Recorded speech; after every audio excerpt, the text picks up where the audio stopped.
मैं बात करने वाली हूँ कि बच्चेदानी में गांठ या रसौली क्यों हो जाती है और इसका कारण क्या होता है, इसका उपाय आप क्या कर सकती हैं। बच्चेदानी में गांठ होने के लिए बहुत छोटे से कारण से भी बच्चेदानी में गांठ बन जाती है।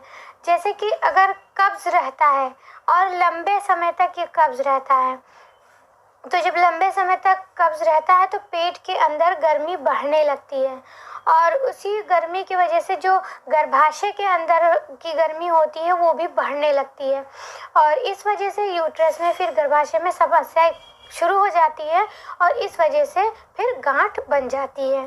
और जब ये गर्मी बहुत ज़्यादा बढ़ती है तो पीरियड भी डिस्टर्ब हो जाता है। पीरियड जल्दी जल्दी आने लगता है या कभी कभी देर से चढ़ के आता है और कभी कभी बहुत जल्दी जल्दी आता है। ब्लीडिंग भी ज़्यादा होने लगती है। तो इस तरह की समस्या पीरियड में खड़ी हो जाती है, पीरियड इरेगुलर हो जाता है। और एक और कारण होता है यूट्रस के अंदर गांठ होने का, वो है एस्ट्रोजन हार्मोन की गड़बड़ी के कारण। अगर एस्ट्रोजन हार्मोन का लेवल सही नहीं है तो भी कई बार बच्चेदानी में गांठ या रसौली की समस्या हो जाती है। अब एस्ट्रोजन हार्मोन क्यों बढ़ता है ज़्यादा, जब ये बढ़ता है तब ये दिक्कतें होती हैं। तो इसके बढ़ने के कई कारण होते हैं। अगर आपका वेट बहुत ज़्यादा है, बहुत तेज़ी से वेट गेन हो रहा है, ज़्यादा आप ध्यान नहीं दे रही हैं वेट कम करने के ऊपर, तो भी एस्ट्रोजन हार्मोन का लेवल बढ़ जाता है शरीर में। या अगर आप चाय या कॉफ़ी का सेवन बहुत ज़्यादा करती हैं, तो चाय या कॉफ़ी का सेवन ज़्यादा करने से कैफीन की मात्रा शरीर में बहुत अधिक हो जाती है और इस वजह से एस्ट्रोजन हार्मोन का लेवल काफ़ी बढ़ जाता है। तो इस वजह से भी गांठ या रसौली की समस्या हो जाती है। और कई बार अगर आप गर्भ निरोधक गोलियों का सेवन कर रही हैं, अगर आप कॉन्ट्रासेप्टिव पिल्स का सेवन लगातार कर रही हैं, लंबे समय तक कर रही हैं, तो भी इससे भी कई बार एस्ट्रोजन हार्मोन का लेवल बढ़ जाता है और इस वजह से भी बच्चेदानी में गांठ या रसौली की समस्या हो सकती है। अब इसके कई लक्षण आप देख सकती हैं, जैसे कि आपका पीरियड अनियमित हो जाएगा, ब्लीडिंग बहुत ज़्यादा होने लगेगी, उसके साथ साथ आपको क्लॉटिंग भी हो सकती है।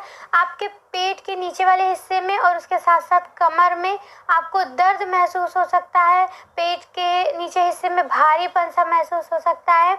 जब आप इंटरकोर्स करेंगे उस दौरान भी आपको दर्द महसूस हो सकता है। तो ये कई सारी समस्याएं आपको देखने को मिल सकती हैं। अब इसका उपाय आप क्या कर सकती हैं? तो उसके लिए आपको क्या करना है कि आपको 1 गिलास पानी लेना है, 1 गिलास दूध लेना है और उसमें 1 चम्मच मेथी डालना है और इसको अच्छे से उबालना है। जब ये दूध 1 गिलास बच जाए तब आपको इसको छान लेना है और जो मेथी उसमें हो उसको अलग कर लेना है और उसके बाद आपको 1-2 घूंट दूध पीना है और थोड़ी सी मेथी चबाकर खाना है। इस तरह से आपको पूरा ख़त्म करना है। इसको आपको डेली करना है। आप चाहे तो सुबह भी कर सकती हैं, चाहे तो आप रात में भी कर सकती हैं।